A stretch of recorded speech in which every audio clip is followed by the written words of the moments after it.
latar belakang kedudukan ekonomi, terutamanya membabitkan perdagangan dan juga ekspor Malaysia. Alhamdulillah, ekspor Malaysia pada waktu ini dipacu oleh sektor perdagangan luar dan disokong oleh ekspor utama barangan seperti produk elektrik dan elektronik, produk petroleum, minyak sawit, bahan kimia dan jentera. Suka saya maklumkan, bagi tempoh setakat 8 bulan yang pertama, alhamdulillah, perdagangan negara hampir mencecah nilai 2 trilion ringgit Malaysia, meningkat sebanyak 10.9% berbanding tempoh yang sama tahun lalu. Tidak ketinggalan juga ekspor. Setakat akhir bulan 8 telah meningkat sebanyak 6% kepada angka juga hampir 1 trilion ringgit Malaysia. Berarti tahun ini adalah tahun keempat berturut-turut ekspor dagangan luar negara melepasi angka trilion atau 1 trilion. Secara kolektifnya, pasaran ekspor utama Malaysia iaitulah ASEAN, Amerika Syarikat, China, EU dan Jepun menyumbang hampir 70% kepada keseluruhan jumlah ekspor. Malaysia kekal sebagai pemain utama dalam rantaian bekalan serantau dan juga global yang menjadikan negara ini sebagai hub yang cukup strategik bagi pelbagai industri.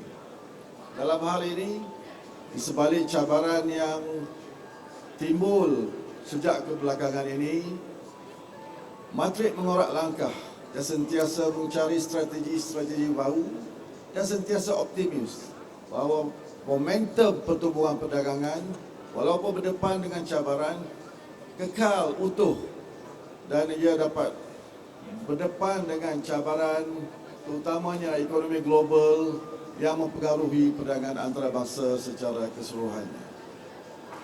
Kita perlu sedar bahawa ekosistem pasaran global adalah amat dinamik dan sentiasa berubah sejajar dengan pertumbuhan teknologi yang pesat dan inovasi sebagai pemacu daya saing. Pembuatan pintar ataupun smart manufacturing menggabungkan digitalisasi, otomasi dan juga menggabungkan pengeluaran berasaskan data-data ataupun driven production yang mendorong peningkatan kecekapan dan produktiviti serta mampu meningkatkan bukan saja kuantiti malahan juga kualiti barangan yang dikeluarkan maupun dihasilkan. Pembuatan pintar membuka potensi besar bagi syarikat Malaysia untuk meningkat kedudukan dalam rantaian nilai yang mampu mendorong daya saing mereka yang berada di pasaran global. Ketika ini, IoT, kecerdasan buatan ataupun artificial intelligence adalah sinonim dengan pembuatan pintar. Antaranya generative AI atau AI generative yang memberi manfaat signifikan dengan mengoptimumkan proses pengeluaran, mengurangkan downtime dan meningkatkan kecekapan penggunaan sumber. Generative AI ini juga memungkinkan penyelesaian masalah secara real time, digunakan untuk predictive maintenance serta membantu dalam penciptaan bentuk produk yang lebih inovatif. Tuan-tuan dan puan, tetamu yang saya muliakan, saya amat yakin dan saya sedar bahawa syarikat-syarikat Malaysia sedar akan kepentingan pembuatan pintar yang sedang mengambil langkah yang sewajarnya bagi melaksanakan transformasi ini. Kerajaan melalui kementerian dan agensi menyediakan pelbagai insentif dan juga program-program yang strategik bagi membantu pemain-pemain industri, terutamanya syarikat PMKS untuk mengaplikasikan pembuatan pintar dalam operasi mereka. Saya difahamkan syarikat-syarikat penerima anugerah Malaysia Smart Manufacturing Awards baru-baru ini telah berkongsi bahawa penggunaan pembuatan pintar membantu untuk meningkatkan kapasiti pengeluaran mereka sehingga 60% sistem kebolehkesanan ataupun traceability, juga membantu syarikat dalam pematuhan kepada alam sekitar, sosial dan takbir urus atau lebih dikenali sebagai ESG, bagi membolehkan bukan hanya pemantauan, pelaporan, pengurusan insentif yang lebih mampan dan berkesan, namun meningkatkan keupayaan produk-produk kita untuk memasuki pasaran-pasaran matang di peringkat antarabangsa, terutamanya di negara-negara yang maju.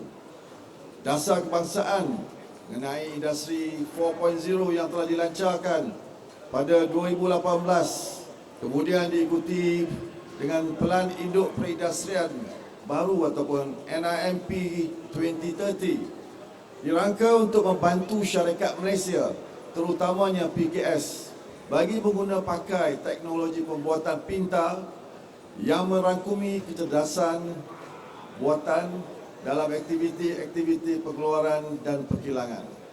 Baru-baru ini Yang Amat Berhormat Perdana Menteri telah mengumumkan dasar perkomputeran awan negara atau National Cloud Policy yang pastinya dan tentunya akan mempercepatkan transformasi digital negara, seterusnya dapat melonjakkan kemajuan dalam pembuatan pintar. Tuan-tuan dan puan-puan yang saya muliakan, selaras dengan apa yang sedang berlaku, kami di Matrik juga tidak ketinggalan dalam aspek pendigitalan. Satu platform yang bakal diperkenalkan iaitu Madani Trade Digital, yang merupakan satu penyelesaian menyeluruh dalam pendigitalan perdagangan ataupun trade digitalization, dijangka akan dilancarkan pada suku pertama 2025. Ini merupakan satu platform digital interaktif bagi memacu pertumbuhan ekspor Malaysia, terutamanya di pasaran global dan juga pasaran-pasaran yang baru meningkat, terutamanya seperti negara-negara yang berada di Middle East and North Africa, dan juga termasuk dengan negara yang berada di dalam benua Afrika dan juga benua Amerika Selatan. Malaysia dipasarkan melalui penyelesaian perdagangan atau trade solution. Pengguna platform ini boleh berinteraksi secara maya dengan komuniti perniagaan global, dan pastinya ia akan membuka peluang yang jauh lebih luas bagi mereka meluaskan pasaran mereka di peringkat antarabangsa, serta menjadikan pemudah cara transaksi jualan dalam talian bagi segmen sama ada B2B, business to business, ataupun B2C, business to consumer. Bagi merancangkan lagi digitalisasi dalam perdagangan, Matrik juga menyediakan program khas e-dagang iaitu melalui e-bizlink dan e-trade yang menggalakkan syarikat-syarikat Malaysia untuk menyertai platform-platform yang mempunyai kolaborasi bersama dengan Matrik, seperti e-dagang antarabangsa, Amazon, eBay, Alibaba, JD.com dan lain-lain. Saya menyeru semua syarikat, sahabat yang ada di sini dan mereka yang berada di bawah MIFA untuk berdaftar dengan Matrik, bagi membolehkan anda mendapat pelbagai khidmat, fasilitasi dan nasihat perdagangan, termasuk juga market intelligence ataupun risikan pasaran yang disediakan oleh Trade Commissioner Pesuruhjaya Perdagangan di bawah Matrik di 49 pejabat perdagangan kami di seluruh dunia. Anda boleh mendaftar secara atas talian menerusi portal Matrik dan pendaftaran adalah percuma.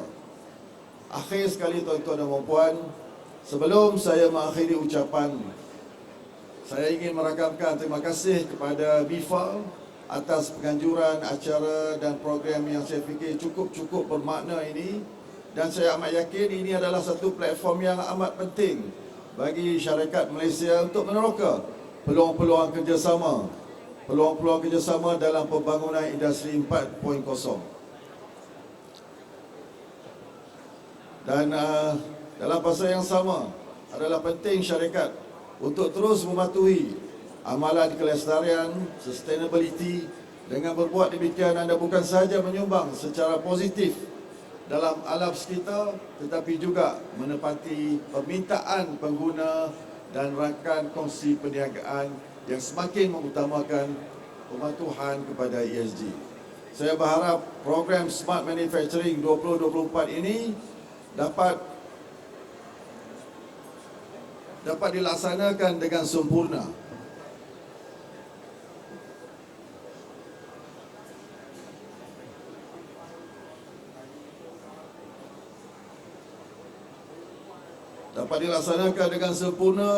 Dan akhirnya mencapai matlamat sebagaimana yang disasarkan. Saya lagi sekali ingin mengambil kesempatan untuk mengucapkan pada semua yang terlibat, dan mudah-mudahan program ini akan memberi manfaat dan pastinya terus dapat melonjakkan nama negara, industri forward atau industri 4.0 dalam pengaplikasian industri pembuatan sektor manufacturing yang merupakan antara sektor yang menjadi penyumbang terbesar kepada KDNK negara. Dan dengan kata-kata tersebut, dengan harapan lagi sekali mudah-mudahan program ini mencapai sasaran. Sebelum saya mengakhiri, marilah kita beri satu tepukan kuat dan gemuruh kepada penganjur. Dan dengan lafaz Bismillahirrahmanirrahim, saya dengan ini merasmikan forum serta pameran Smart Manufacturing 2024. Sekian, Assalamualaikum warahmatullahi taala wabarakatuh. Waalaikumsalam warahmatullahi wabarakatuh. Terima kasih yang berbagi Datuk Sri Rizal Marikan dan Datuk. Terima kasih. Dengan ini saya ingin menjemput sekali lagi yang berbagi Datuk Sri Rizal Marikan, Naina Marikan, Pengerusi Madrid, diiringi oleh yang berbahagia Datuk Teknologis Dr. Haji Amiruddin Abdul Wahab, dan juga yang berbahagia Profesor Datuk Dr. Haji Abdul Razak, dan yang Berusaha Teknologis Tuan Muhammad Didi Hendra ke atas pentas bagi melaksanakan upacara gimmick pelancaran. Dipersilakan.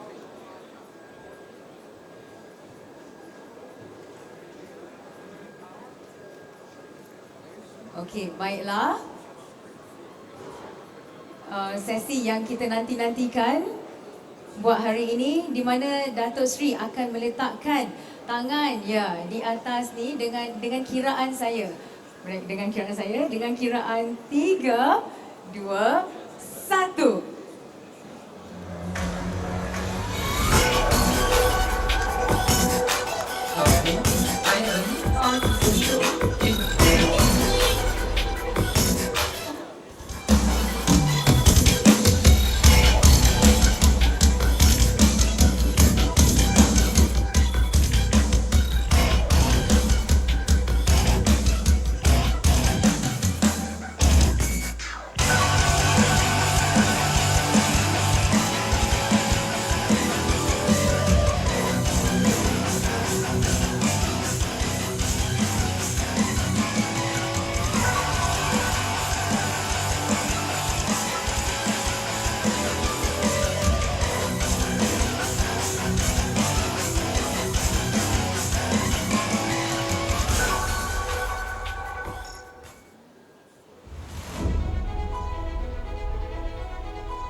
Majlis menjemput yang berbahagia Profesor Datuk Dr. Haji Abdul Razak dan Yang Berusaha Teknologis Muhammad Didi Hendra Shah untuk menyerahkan cenderahati dari pihak MIFA sebagai tanda terima kasih kami kepada tetamu kehormat kita pada hari ini. Dipersilakan.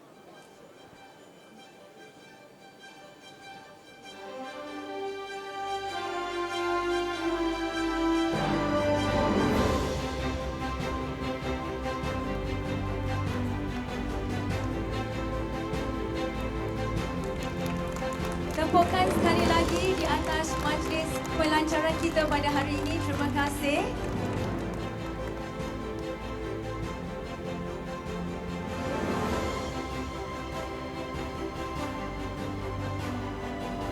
Baiklah, dan kini kita menjemput satu lagi cenderahati untuk disampaikan.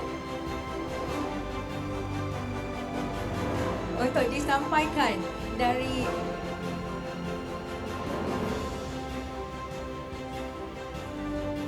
sebentar, dijemput yang berbahagia.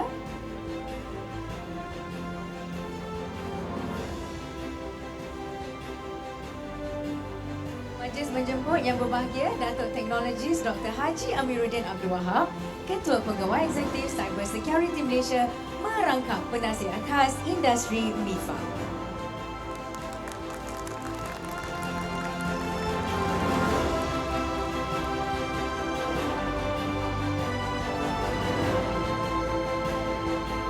Baiklah, dan kini majlis menjemput tetamu hormat kita Datuk Sri Rizal Marikan diiringi oleh Dev kehormat untuk sesi lawatan ke reruai pameran industri. Dipersilakan.